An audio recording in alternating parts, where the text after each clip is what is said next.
sei lá, já tô tão acostumado na live cair que eu já me preparo logo.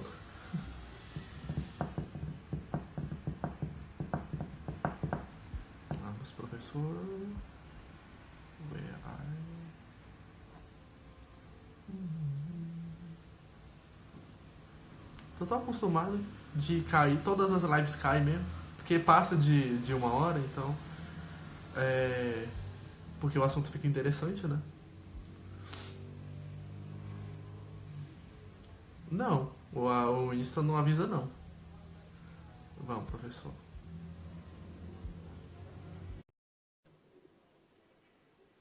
O Insta não avisa não. No meu caso, ele não tá avisando não. Alô, alô, voltamos? Oi, o professor dá Beleza. 1 hora de Instagram, aí ele. Com Ele a cai, live ao né? vivo, né? Cai. Pois é. Bom, não sei até onde as pessoas ouviram o que a gente vinha conversando aqui, Uhum. mas eu vou fazer um resumo, né? Eu vinha dizendo que essa pergunta que foi feita é bem importante.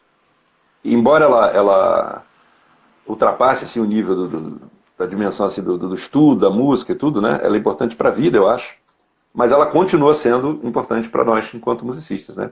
Então eu vim dizendo o seguinte: se a pessoa busca uma relação com a realidade, na qual ela experimenta assim, uma congruência, ou seja, aquilo que ela pensa é igual ao que ela diz, é igual ao que ela faz, ela tem uma consistência, né? Ela é inteira, ela está com a sua estrutura toda alinhada, é igual um esqueleto que dá sustentação. Uhum. Se a pessoa faz o contrário disso, pensa uma coisa, diz outra, faz outra, ela pode até conseguir levar a vida assim. O problema é que se aparece um momento assim difícil na vida, uma travessia difícil, é sujeito a pessoa não ter estrutura, não ter firmeza, não ter fortaleza e se encontrar assim em depressão, em maus lençóis, né? Então, quer dizer, isso auxilia na vida. Agora, é a mesma coisa no âmbito do que a gente faz enquanto musicista, né? Se a gente tem uma solidez, uma congruência novamente, né? No pensar, no dizer, no agir, né? É lógico que a gente vai ter mais facilidade de sentir segurança e firmeza na proposta musical que a gente apresenta. Você entende? A gente não vai precisar ser arrogante para defender a nossa proposta musical. A gente simplesmente oferece aquilo que a gente faz e a firmeza da gente está no fato de que aquilo tem lastro dentro de nós. Entende? Entende? Tá? Porque, digamos, a situação do musicista ela é potencialmente difícil, ingrata muitas vezes. Por quê? O camarada treina pra caramba, né? Fica muito solitário às vezes, enfim, tem toda uma série de sacrifícios que a pessoa está sujeita a ter que fazer para chegar onde ela quer, e depois ela vai lá, toca uma vez a peça e Uhum. chove crítica, né? É. Às vezes críticas maldosas de pessoas que o sujeito, por alguma razão, tem inveja, não gostar da pessoa. Às vezes são críticas que podem até ter uma intenção positiva, mas que às vezes é sujeito a ferir a pessoa, porque ela, afinal de contas, preparou tanto aquilo para apresentar daquele jeito, né? Chega alguém e diz, não, isso aí não tá bom, não presta, entende? Então, o músico, se ele não tiver um trabalho sobre si mesmo nesse nível aí, que a pergunta trouxe, é sujeito a ele ter mais dificuldade, né? Ele pode até fazer o percurso dele, mas vai ter mais sofrimento. Então, para evitar isso, esse exercício eu acho bem importante. Bem importante. E para mim ele tem a ver com a escuta. Nesse nível, escuta de si, né? Perceber o que se passa dentro da gente é um nível de escuta também. Entendemos. É, professor, a Josira Salles, ela perguntou o É a minha seguinte. esposa. Ah, ah, não. Ah, filho. Como aprimorar a escuta no momento da performance, ou seja, no palco? Aprimorar, Sim. eu acho que no momento do palco é tarde demais. Né? Eu acho que no momento do palco é o momento de você aplicar aquilo que está desenvolvido e que está sob o teu comando. Uhum. Né? Quer dizer, aquilo que você já desenvolveu, já cultivou, e você já tem disponível para ser utilizado a qualquer momento, você pode utilizar no palco. Então Sim. você aplica, no sentido de você usa uma ferramenta que você desenvolveu para melhorar a tua interação com, o que você, com o público, de novo, interação acústica, por exemplo, né? Ela canta, então ela pode pensar nisso a nível de projeção da voz, né? Uhum. De timbre e tudo mais, enfim. Mas eu acho que o que ela quiser aprimorar é justamente fazer um trabalho para que isso aconteça cada vez mais, né? No âmbito assim de uma pessoa que está sempre fazendo recitais, como que ela pode fazer a cada vez para otimizar essa aplicação da qual eu falei, né? Eu vejo, de novo, duas instâncias disso aí. Uma é o trabalho que a pessoa faz no seu dia a dia, na hora que ela pratica, ela realmente colocar o ouvido como guia e na própria vida dela também, ela começar a ficar mais consciente do que se passa na interação dela com as pessoas, como ela ouve, como ela assimila, como ela interpreta o que está ouvindo, né? A prestar atenção nos ambientes sonoros, poder cuidar um pouco de si, né? Evitar poluição sonora assim, na medida do possível. Então assim ela se organiza, como eu falei, ela optimiza todo o aparato auditivo dela, né? Exercitar a imaginação do som. É uma coisa interessante. Sim. Você imaginar o que você faz, né? Por exemplo, eu gosto de pegar uma partitura fora do piano e ficar ouvindo a música, lendo a partitura e ouvindo a música mentalmente. Isso para mim é um trabalho que tem a ver com a escuta também, Nossa, né? que interessante. Às vezes a pessoa vai ter facilidade de ouvir uma melodia, às vezes ouvir harmonias é interessante também, buscar Uhum. perceber isso internamente, né? E depois vai lá no piano e confere, ver o quanto próximo você teve, né, da realidade sonora, por exemplo. Então a pessoa faz todo esse trabalho, mas tem uma parte disso que é feita no palco, cada vez que a pessoa se apresenta. Por isso que é importante, na medida do possível, a pessoa está se apresentando.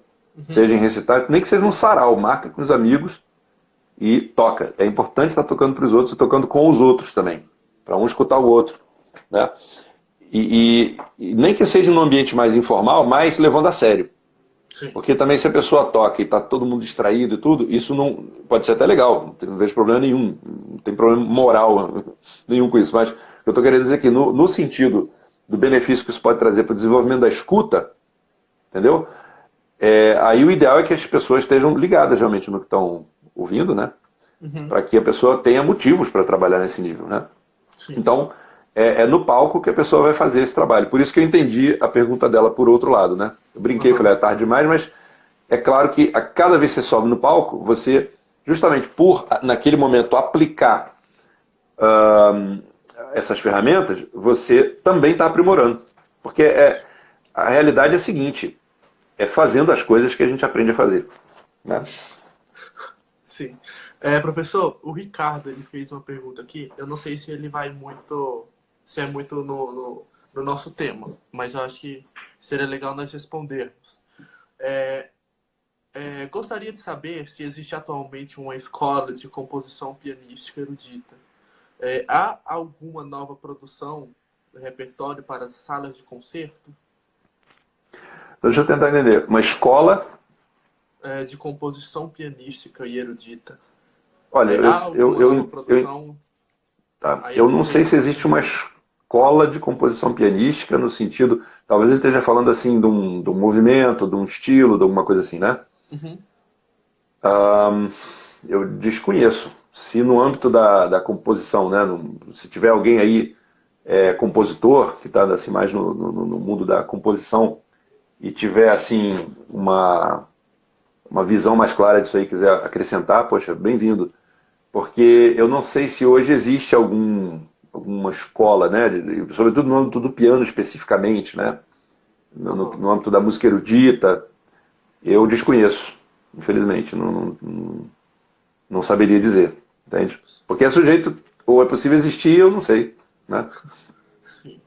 Então, Ricardo, E tinha uma complementação à pergunta, não me lembro. sim, ele fez duas perguntas, né? Tá. A segunda foi se há alguma nova produção de repertório para salas de concerto, um novo estilo e etc. Olha, eu acho que produção de músicas para piano no mundo da música contemporânea sim existe, Sempre tem, né? mas eu acho que na medida em que os compositores criam peças, né?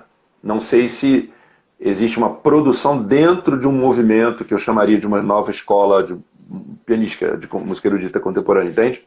Uhum. Então, eu não sei, assim, infelizmente eu não tenho como dar uma resposta precisa para ele, tá? Mas eu acredito que sim, que no âmbito da música erudita, a produção ela acontece por vias dos compositores estarem criando suas peças, né? Sim. Professor, nós vamos fazer a última pergunta aqui, para nós acabarmos a Uhum. live, da Mariana Belo de Queiroz. E em relação à educação infantil, como podemos trabalhar a escuta de nossos alunos criança? Interessante. Eu acho que é muito difícil pedir para uma criança ficar quietinha e fazer todo um trabalho de percepção e tudo. Então a gente tem que saber caminhar com a criança, né? E uma das, digamos, ferramentas mais, a meu ver, naturalmente presentes na experiência da criança é a imaginação, é a fantasia. Sim. Tá? Então eu vejo que trabalhar com a imaginação, com a fantasia, fazer jogos que dependam da criança, prestar atenção para dar um feedback, tudo, pode ser um caminho, entende? Entendi. Porque senão, poxa, pedir para a criança, não, fica quieta, ouve, examina, isso não vai acontecer. Né? Eu errei o nome da pessoa, é Mariana, desculpa. Eu falei Marina. É como é, desculpa? Eu falei Marina e o nome dela é Marinara. Marinara, tá. Um abraço para Marinara. Deve ser professora, não sei, de. Musicalização pode ser. Eu acho um trabalho fantástico e essencial. Essencial hoje em dia, porque pô, as crianças estão assim num mundo, né, onde de repente, peraí, alguém corrigiu aqui, é Marina, o Arthur Marley. Boa. Aqui tá Então, rolando porque o que acontece é que uma criança hoje, poxa, ela tem assim uma forte possibilidade de crescer com um celular, iPad, sabe, jogando jogos e tal. E qual é o problema? De novo, eu vejo um problema mecânico nisso aí. A pessoa fica muito em cima da reatividade. Ela vai ser condicionada porque já chega tudo pronto para ela. Ela não está criando nada. Quando você conta uma história para a criança, ela, com a mente dela, ela vai imaginando os personagens, vai imaginando as cenas, o movimento das cenas. E a gente, quando lê um livro, é a mesma coisa. A gente imagina, cria, tem uma parte daquilo tudo que é criação nossa. Então, automaticamente, a gente, ao ouvir a história, a criança, ao ouvir a história, ela começa a entrar num nível de escuta dentro do que a gente está falando. Porque ela cria, ela participa da elaboração do que está. Ela exercita a elaboração. Quando a pessoa trabalha só com o que já está pronto, ela fica muito reativa, né? E não tem tanta oportunidade assim de criar porque já está tudo feito. Né? As cenas, os movimentos, a aparência dos personagens, do que quer que seja. Então, se uma criança que é praticamente inevitável, né? Praticamente fatalmente ela vai crescer nesse ambiente que eu estou falando. Se ela tem a oportunidade de ter um professor de musicalização, né? E esse professor pode auxiliá-la com isso tudo que a gente está falando, a dar um contrapeso para essa tendência moderna, é um tesouro na vida dessa criança. Por isso que eu digo que é tão importante, entendeu? Porque ela vai ter oportunidade, né, de já ter um encaminhamento nesse sentido. Sim. Depois isso facilita para ela, né? A Marina, agora eu acho que Então tá. estamos acertando. Ela perguntou mais uma vez, agora é a última pergunta mesmo. Tá bem. Você tem algum projeto para a educação dos pais, das crianças, para auxiliar nesse cultivo? Então, no workshop, lá do início da conversa ao qual eu me referi, o workshop também se destinava aos pais. Né? Por quê?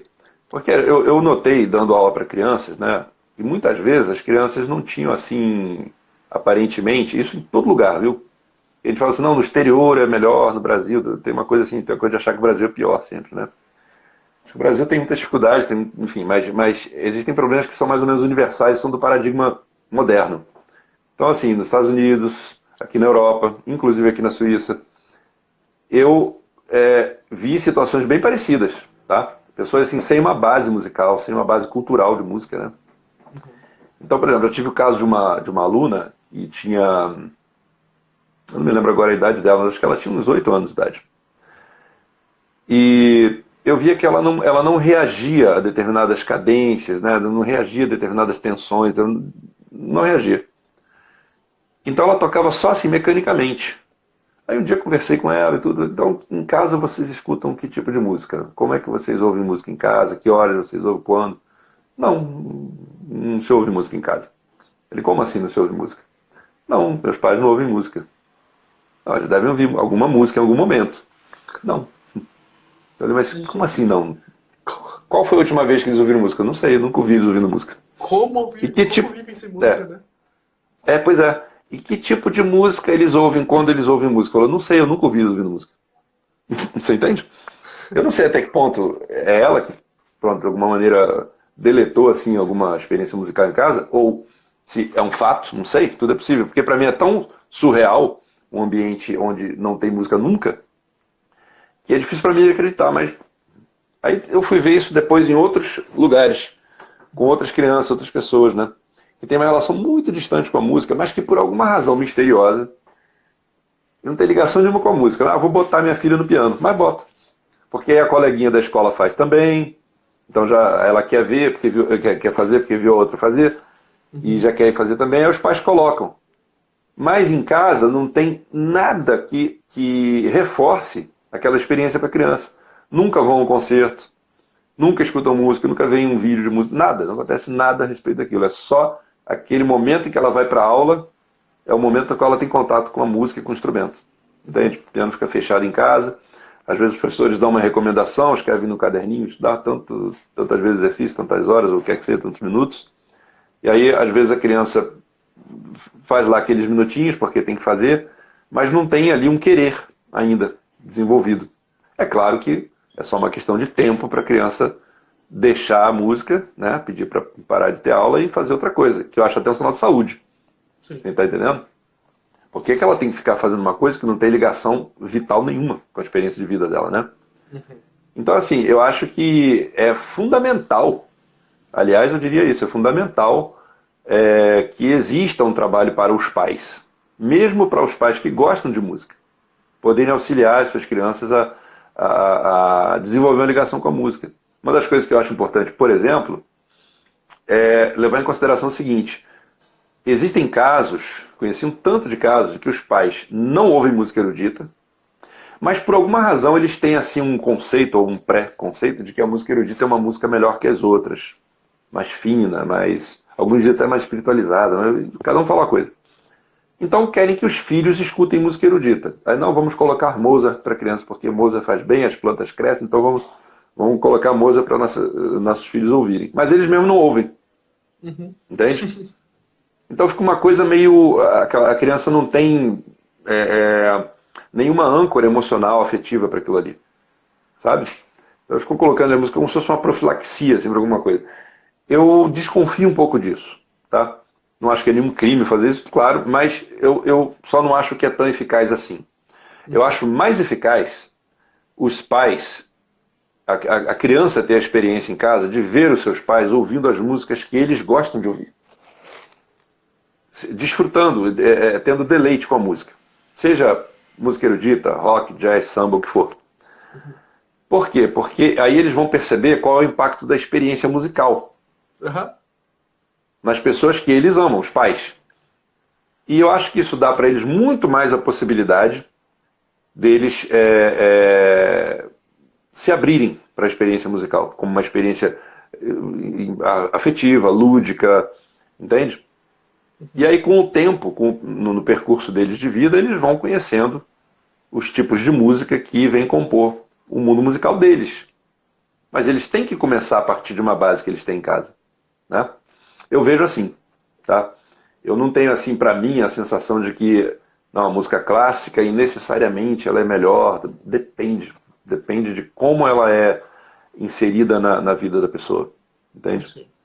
Eu acho que ela, sim, é muito rica e pode trazer experiências maravilhosas para a pessoa, se ela nunca passar assim do nível de ouvinte. Mas ainda assim tem que ser uma coisa que chegue para a pessoa naturalmente. E para a pessoa para a qual não basta ouvir, ela quer tocar um instrumento, quer tocar aquelas músicas ela mesma, aí eu acho que todo esse trabalho que a gente abordou aqui pode dar um auxílio para a pessoa. Uhum. Não substitui a prática, o estudo, a orientação, evidentemente, tá? Mas eu acho que é de grande auxílio. Sim. É isso. Professor, a Lígia, ela perguntou se o senhor tem algum projeto para poder fazer algum livro. Fazer algum? Livro? A livro? É. Eu já pensei. Mas no momento ainda não. Uhum. Ainda não. Eu tenho alguns, digamos, pontos, né? Que eu fui justamente separando a partir dessa experiência, fazer workshop ali, fazer um trabalho, né, num outro lugar. Eu fiz alguns workshops em Portugal, fiz aqui na Suíça. Então, eu fui, de fato, guardando algum material e posteriormente eu vou ver se alguma coisa nesse sentido vem chegar a acontecer.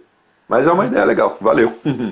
Show de Pois bola. é, Lígia, sua pergunta agora está respondida. Que ela ficou falando, ai meu Deus do céu, pergunta aqui, pergunta isso. Mas enfim, professor, eu gostaria muito de agradecer o senhor por ter disponibilizado um pouquinho de tempo. Eu sei que aí já é a noite, né? Muito Tá obrigado. anoitecendo aqui. Obrigado por disponibilizar o seu tempo para conversar um pouco conosco sobre esse tema tão importante que eu acredito que tenha ajudado a gente a perceber um pouco mais das coisas em relação ao nosso estudo de piano e também como ser humano. Antes de passar a palavra para o senhor, eu vou dar um recado que amanhã nós vamos conversar com o professor e pianista Alexandre Dias, que ele é diretor do Ó, Instituto Piano Brasileiro, né? Será amanhã às 19 da noite e eu acredito que vai ser bom, porque nós vamos falar sobre o pianismo brasileiro. Então, vamos falar sobre algumas coisas que não são tocadas, porque os brasileiros não gostam muito de tocar música brasileira, além do Villa-Lobos e do... infelizmente. Né? Além de Villa-Lobos e Cláudio Santoro, os cinco. E eu acho que vai ser muito bom. E essa série de conversa, não vou falar nem entrevista, mas de conversas que eu venho fazendo com grandes pianistas e grandes professores, igual o professor André, tem ajudado muitas pessoas. Eu tenho recebido feedbacks muito bons de grandes pianistas também e de alunos que têm gostado bastante dessa iniciação que eu fiz. E siga o professor André nas redes sociais dele e tal, me siga aqui no Instagram, porque até a semana que vem vai ter lives às 19 horas da noite. Pronto. Olha, então eu estou querendo agradecer pela oportunidade de participar, tá? Uma honra para mim. Fico agradecido e feliz também com a presença e a participação das pessoas, né? E algumas pessoas conhecidas aqui também, né? E espero ter contribuído de alguma maneira, né? E desejo sucesso, felicidades a todos, tá? Força aí e pronto, que cada um possa ter assim, o máximo de proveito possível na sua caminhada com a música, com o instrumento, né? Falando para os pianistas em especial. E felicidades nessa caminhada aí para todos. Forte Professor, abraço, muito obrigado, tenha uma ótima noite e até a próxima. grato, abraço para todos e um abraço para você especial, hein, Felipe. Parabéns pela iniciativa, hein? Muito Tudo de bom. obrigado, professor. Valeu.